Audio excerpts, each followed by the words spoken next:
Cadet-chan, do you have any idea how many regulations you violated? Admiral Braxton's voice was sharp enough to cut steel. Zara-chan slouched further into the stiff, unforgiving plastic chair, wondering if the Admiral's office had been intentionally designed for maximum discomfort. The chair felt like it had been engineered to double as a torture device. She made a mental note to hack the procurement records later to confirm her theory. 17, sir, she replied, her tone infuriatingly cheerful as the corner of her mouth twitched upward. Although, technically, Regulation 34B.7 is more of a guideline than 23. Braxton's mustache bristled with fury, quivering like an agitated cat's tail before a pounce. You reprogrammed our most advanced combat simulation to play something called Space Invaders. In my defense, sir, the original programming was archaic. Who still uses Kepler 6 architecture? It's like trying to defend the planet with a rotary phone. Zara sat up straighter, her enthusiasm building. Besides, my version had better graphics, and the aliens were anatomically accurate. Braxton's face turned a shade of purple that Zara hadn't known was biologically possible. Cadet, the Craxi Diplomatic Corps was here that day. Do you have any idea? Oh, they loved it. Zara interrupted, her expression brightening. Ambassador Zithtal said it was the most accurate portrayal of their first fleet he'd ever seen. Although he did mention their ships are actually mauve, not purple. A vein bulged ominously in Braxton's forehead. The Earth Cyber Defense Academy trains its cadets to defend humanity from existential threats, not to convert our most sophisticated military technology into retro gaming platforms. Technically, sir, by exposing vulnerabilities in our systems, I was... A sharp alarm interrupted her. The room's screens lit up with a red alert, casting an ominous glow across the Admiral's already colorful face. Zara's smirk vanished as her eyes locked onto the scrolling data. Her expression turned serious. Sir, she said, her voice steady, you need to see this. Braxton was already scanning the data. His face paled as he absorbed the report. At the edge of the solar system, something massive had dropped out of hyperspace, triggering every sensor in the Kuiper belt to sound the alarm. The Craxi, he muttered, his tone grave. But they're supposed to be in peace talks. Zara's hands flew across her neural interface, pulling up additional feeds. Her brow furrowed as she processed the information. Sir, the energy readings, it's like nothing I've ever seen. It looks like they've weaponized a small star. Braxton opened his mouth to respond, but a new alert flashed across the screens, cutting him off. Zara's heart sank as she read it. The massive object was moving, accelerating toward the inner planets at impossible speeds. Get me Earth Command, Braxton barked to his AI assistant. His voice carried the weight of urgency. And Cadet, sir, your disciplinary hearing is on hold. I need you to analyze that weapon's signature. Find me a weakness, anything we can use. As Zara sprinted out of the office, she couldn't help but think, if we survive this, I'm definitely putting saved from court-martial by alien invasion on my resume. It'd make a killer conversation starter at job interviews, assuming there'd still be jobs or a planet for that matter. The thought sobered her as she reached her workstation, her fingers already flying across holographic keyboards. The data on the Craxi weapon was worse than she'd feared. Whatever they had built, it made Earth's most advanced weaponry look like a grade school science fair project. But as streams of alien code began to scroll across her screen, a familiar spark of determination ignited in her chest. She'd already hacked one alien-inspired system this week. What was one more? In the war room, a holographic projection of Commander Vex Thor dominated the room. His crystalline exoskeleton shimmered dramatically, lit by what Zara could only describe as a galactic villain's flair for theatrics. She made a mental note. Apparently, megalomaniacal aliens loved their stage lighting as much as human supervillains. And so, primitive species, Vex Thor announced, his mandibles clicking in what the xenologists assured them was laughter. You have 6 of your Earth rotations to submit to the Craxi Empire or face total annihilation. We are merciful in our generosity. Merciful like a lone shark quoting Shakespeare, Zara muttered under her breath, earning a glare from General Hastings. She returned her focus to the code streams on her monitor but kept half an ear on the ongoing argument. The war room was alive with the sound of heated discussions as military leaders argued over protocols, while a weapon capable of planetary destruction hurtled toward Earth. Evacuation of major cities in 6 days is impossible, one officer argued. Our fleet is still 3 weeks from Neptune, added another. We could initiate the Omega Protocol. That would result in catastrophic civilian losses, another voice cut in. Zara tuned them out. She had spent the last 18 hours analyzing the weapon's energy signatures, running on nothing but synthetic caffeine and pure determination. There was something about the code, a pattern she couldn't quite place, maddeningly familiar. Cadet-chan, General Hastings' voice snapped through the room like a whip. "Report. What have you found?" Zara blinked and looked up, suddenly aware that the room had gone silent. Every one of Earth's top military brass was staring at her. No pressure. "Well, sir," she began, her voice steady despite the weight of the moment, "I've been analyzing the weapon's base code, and there's something unusual about." "Spare us the technical jargon," Hastings interrupted. "Can we stop it?" "Not exactly," Zara said, bringing up a holographic display. "But look at this pattern in their auxiliary systems. It's almost as if they've adapted." "Useless," Colonel Wright interrupted, dismissing her findings with a wave. "We need actionable solutions, not a computer science dissertation," Colonel Wright snapped. "General, I recommend prioritizing evacuation protocols." Zara felt her face flush. "Sir, if you just let me, that will be all." "Cadet," General Hastings cut her off, waving dismissively. "Return to your analysis." "Colonel, about those protocols." Zara slumped back in her chair, frustration simmering. The answer was right there, glaringly obvious to anyone who cared to see it. The Craxi weapons code structure shared a striking resemblance to the baseline architecture of the Academy's combat simulators, the very simulators she'd hacked and been reprimanded for. Pulling up her old logs, she compared them to the weapon's signature. The match was undeniable. Somehow, the Craxi had built their superweapons control systems on the same antiquated coding principles that Earth's military still used. It was like discovering a doomsday device running on Windows 95. A red alert flashed across her monitor, breaking her focus. The Craxi weapon had crossed Neptune's orbit, its colossal form now visible to deep space telescopes. The image made her stomach drop. It looked like a small moon wrapped in chrome, bristling with enough energy projectors to light up a galaxy. Projected casualties in the first strike, 40%, a voice in the room reported grimly. Acceptable losses if military control can be maintained. Zara tuned them out, her focus snapping back to the screen. Her fingers flew across the holographic interface, diving deeper into the weapon's code. If her hunch was right, and she knew it was, there was a glaring vulnerability. The same type of flaw she'd exploited to transform the Academy's simulations into a retro gaming platform. Only this time, instead of space invaders, she'd be toying with a weapon capable of obliterating entire continents. Her neural interface pinged with a private message. It was from Admiral Braxton. "Chun, please tell me you're not thinking what I think you're thinking." She replied with a single emoji. "That's what I was afraid of," came Braxton's response. "Don't do anything reckless. That's a direct order." Zara glanced at the hologram of Commander Vex Thor, still delivering his self-aggrandizing speech about Craxi superiority. Then at the monstrous weapons image, now dominating the screens. Finally, her gaze swept over the room full of officers calmly debating acceptable casualty rates. She cracked her knuckles and started typing. "Sorry, sir," she murmured to herself. "Reckless is kind of my specialty." The Cyber Defense Academy's subbasement wasn't exactly cozy, but Zara had claimed it as her own. Discarded caffeine capsules were scattered around her workstation, while the faint blue glow of holographic screens painted flickering patterns on the walls. The air buzzed with the hum of quantum processors pushed to their limits. "You're going to get caught," her AI assistant, Max, warned, his voice dripping with digital disapproval. "Only if you tattle," Zara shot back, her hands a blur over the virtual keyboards. "And anyway, I'm getting better at not getting caught." Mostly, as she worked, her mind wandered briefly to her childhood, to her grandmother's apartment in New Singapore 15 years ago. The faint scent of synthetic jasmine tea and the soft hum of an ancient cooling unit came to mind. Zara could almost hear her grandmother's voice. "Remember Xiaolong?" Grandmother Chun would say, "Code is like calligraphy. Every line must flow seamlessly into the next." She'd pause, her eyes twinkling mischievously. "But unlike calligraphy, you can always hit delete if you mess up." Grandmother Chun had been a legend, a founding architect of Earth's cyber defense systems and, secretly, one of the most skilled black hat hackers of the 21st century. To build strong walls, she'd often say, you must first master the art of scaling them. A piercing alert dragged Zara back to the present. The Craxi weapon had passed Jupiter's orbit. Speaking of walls, she muttered, her fingers flying over the holographic interface. With each passing moment, the capabilities of the Stellar Forge became clearer and more terrifying. The Craxi had created a mobile star, contained within a crystalline lattice that could focus its energy into devastatingly precise beams, could vaporize an entire planet or surgically obliterate a single city, leaving everything else untouched. But what fascinated Zara most wasn't its destructive power, it was the control system. Beneath layers of alien encryption, she found something hauntingly familiar. "Max, pull up the last transmission from Commander Vex Thor," she said, leaning forward. The hologram flickered to life, showing Vex Thor in all his crystalline glory. The alien gestured gestured with 4 of his 6 arms, his exoskeleton catching the light like a villain from a galactic opera. "And understand this, humans," Vex Thor declared, his mandibles clicking with smug superiority. "The Stellar Forge is merely the first of our great works. Your resistance is not futile, it is mathematically irrelevant." "Pause," Zara said, narrowing her eyes. "Enhance the background." Sector 7. The hologram zoomed in, revealing a Craxi control interface barely visible behind Vex Thor. The symbols were alien, but the structure of the display. "No way," she breathed, leaning closer. "They didn't, but they totally did." The Craxi, in all their arrogance, had based their control systems on code stolen from Earth decades ago, likely from early first contact protocols, when Earth systems had been more vulnerable. "Your grandmother would find this hilarious," Max remarked. "Oh, she'd be cackling," Zara agreed, shaking her head. "They copied her work wholesale. They didn't even bother changing the variable names." Pulling up her progress on the exploit, Zara marveled at the elegance of it all. The Craxi had refined and enhanced the human code, making it faster and more efficient. But at its core, it still shared the same vulnerabilities. "Systems aren't broken with brute force," her grandmother's voice echoed in her mind. "They're broken with understanding. Find the pattern. Find the flaw." A new alert blared across her screens. Above her, in the war room, the general's voices grew louder. The Stellar Forge, Vex Thor's devastating weapon, was accelerating. "For days left, not 6. Her neural interface pinged with a message from Admiral Braxton. "Whatever you're doing, Chun, do it faster." Zara's eyes flicked to the main display, showing a live feed of the Stellar Forge. It loomed closer, a monstrous, gleaming mass of destruction. "All right," she muttered, cracking her knuckles. "Let's break a few walls." The Stellar Forge filled the screen, its crystalline surface refracting light from Jupiter in dazzling patterns that might have been beautiful if they weren't so horrifying. Energy levels surged off the charts, climbing higher by the second. Commander Vex Thor's voice crackled through the emergency channels, dripping with smug superiority. "It seems we were too generous with our timeline. Humans clearly lack the wisdom to accept the honor of a graceful surrender. Allow us to demonstrate the cost of your inefficiency." "Oh, shut up," Zara muttered, her hands flying over the holographic keyboard. "Max, run quantum simulations Delta through Lambda. I need confirmation this will work before." "Cadet Chen," General Hastings' voice boomed through her comm, cutting her off. "Report to the war room immediately. We're activating the Omega Protocol." Zara froze, her blood running cold. The Omega Protocol was Earth's last resort nuclear option, a desperate measure that would kill millions, possibly billions, and likely fail to stop the Stellar Forge. Her gaze flicked to the incomplete simulation results Max was processing. The code wasn't ready. It needed at least 6 more hours of testing. They had maybe 2. Her grandmother's words echoed in her mind. "Sometimes, Xiaolong, you have to hit run before you're ready. Trust your instincts, they're usually right." Taking a deep breath, Zara reached for her neural interface uplink. "Sorry, General," she murmured to the empty room, "but I've got other plans." She hit run. Above, in the war room, alarms blared. "Unauthorized access detected," the Stellar Forge's systems declared in harsh Craxi script, streaming directly into Zara's neural interface. "Countermeasures engaged." Yeah,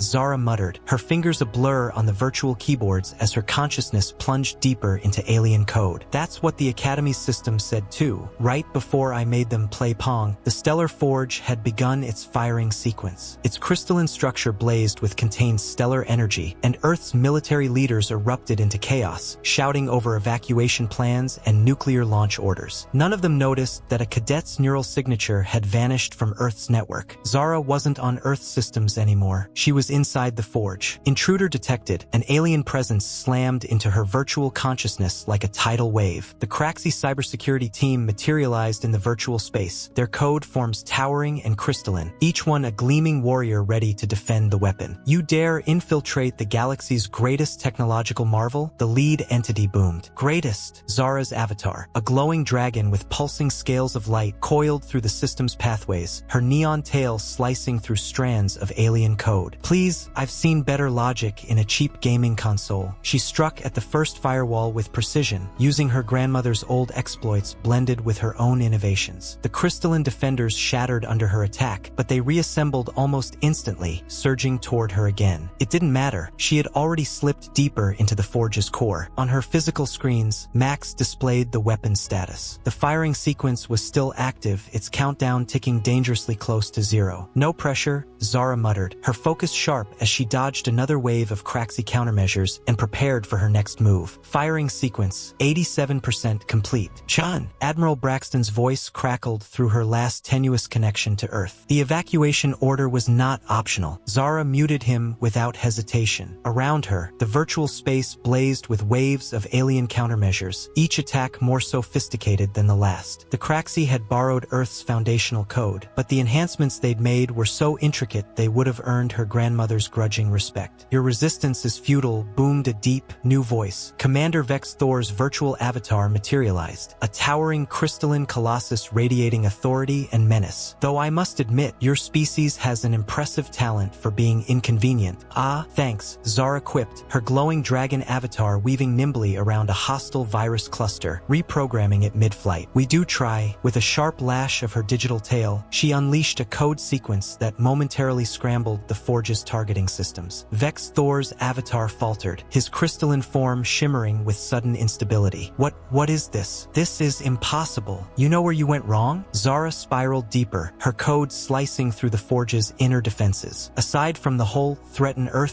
thing, she batted away another layer of security. You stole someone's homework and didn't even check whose it was. Warning alarms blared in real space. On the stellar Forge, its crystalline surface pulsed wildly, its meticulously controlled energy destabilizing. Firing sequence, 92% complete. Security Protocol Omega, Vex Thor roared, his voice echoing through the system. Eradicate this intruder. The virtual space filled with elite Craxi programmers, their code forms gleaming like flawless diamonds. They attacked from every angle, their assaults so complex that Zara's neural interface began to heat up, the acrid smell of singed circuits creeping into the air. But Zara had anticipated this. She'd spent 18 relentless hours decoding their system, and 15 years learning from the woman who'd designed the original. Fun fact, she said, releasing her grandmother's ultimate, unpublished exploit, now upgraded with her own modifications. The person who wrote the code you copied? She was my grandmother, and she taught me everything she knew. The Craxi programmers faltered as their own code turned on them. Zara's dragon avatar grew larger, integrating fragments of their shattered protocols into itself. No! Vex Thor's avatar staggered backward, his crystalline form dimming. This cannot be. The Stellar Forge is perfect. It's running on a modified version of human code from 2045, Zara retorted. Next time, try reading the attribution logs. Firing sequence, 98% complete. Zara struck with everything she had. Her grandmother's exploit, merged with her own innovations, ripped through the Forge's core defenses like a blade of quantum lightning. At the exact moment the weapon reached firing position, she seized control. In real space, the Stellar Forge's glowing surface dimmed abruptly. Its power output stuttered and shifted. Slowly, its colossal form began to rotate, not toward Earth, but toward the Craxi fleet. What have you done? Vex Thor's voice, stripped of its arrogance, cracked with fear. Let's call it. Zara's dragon avatar coiled through the vanquished systems, its glowing form radiating triumph. A lesson in proper code attribution. Firing sequence, 99% complete. In the war room, chaos erupted as every screen displayed the unthinkable. The Stellar Forge, the pride of the Craxi Empire, was slowly, methodically rotating to face its own fleet. By the first crystal, Commander Vex Thor's hologram flickered, his form staggering backward in disbelief. You cannot, actually. Zara's voice cut through both the real and virtual space, her presence materializing as a hologram in the war room. Her neural interface allowed her to maintain control of the Forge while addressing both Earth and Craxi leadership. I already did. Funny thing about superweapons, she added, her tone mockingly light. They're only super when they're aimed at someone else. The Stellar Forge's crystalline surface lit up with contained stellar fire, its targeting systems now locked squarely on the Craxi command ship. The energy meant to reduce Earth to atoms was now pointed at its creators. This is an outrage. Vex Thor's mandibles clicked furiously, his holographic form bristling. You are nothing more than a cadet, a mere trainee. I demand to speak with your superior officer. Admiral Braxton stepped forward, his mustache twitching with what might have been pride. Cadet Cadet Chun is currently in command of your civilization's most powerful weapon. That makes her your superior officer, commander. Zara's fingers danced in the air, making subtle adjustments to the forge's power settings. Fun fact, I've got enough energy here to obliterate your entire fleet and most of your colonies in the Orion Arm. Want to see my targeting solutions? I color-coded them. A series of holograms appeared, displaying devastatingly detailed projections of the destruction the forge could unleash on Craxi space. Vex Thor's crystalline